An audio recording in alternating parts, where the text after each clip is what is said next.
Okay, Naveen, let me ask you some questions on sample collection. Yes, ma'am. Okay, what are the common samples that are collected in hematology experiments? Whole blood, capillary blood, ma'am. Okay, whole blood means from arteries or vein. Venous blood, ma'am. Okay, so most of the parameters are taken from venous blood. Yes. Very rarely arterial blood sample is used, for example, blood gas analysis, Yes, ma'am. right? Okay. In physiology lab, which is the sample that are used mostly? Capillary blood. Capillary blood. Okay, which is the method? That finger prick. Finger prick. Very good. Okay. Now, how will you sterile the site before pricking the finger? So before pricking the finger, we have to first warm the area, ma'am, and we have to Why use you want to warm the area by rubbing? vasodilation. Yes. Okay. And also we have to swab with the alcohol cotton, ma'am, and we have to allow it to dry. After that only we have to start pricking.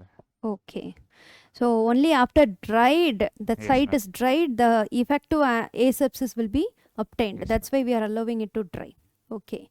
Fine. What are the fingers that is preferred for a finger prick? Middle three fingers are preferred, ma'am. Okay. And most commonly we use the middle finger and the ring finger, ma'am, Okay. instead of index finger, ma'am. Okay. Now, why middle fingers are used? Middle three fingers.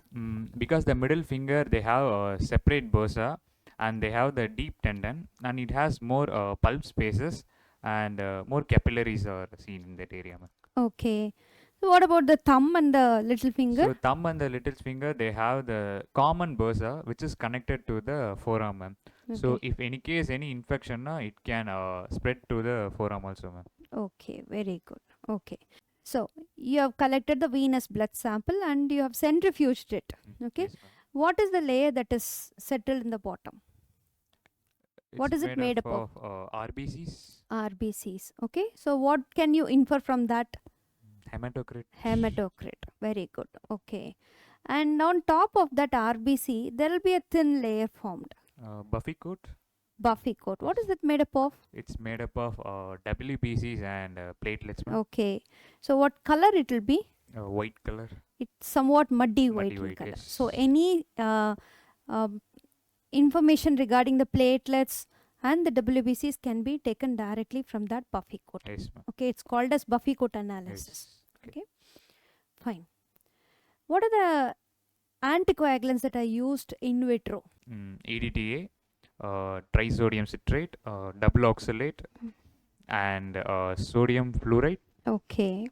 Sometimes even heparin can also be used. Yes, ma'am. But it is both in vivo and in vitro. Yes, okay. Can you tell me the common principle of all these anticoagulants? It basically chelates the calcium. Okay.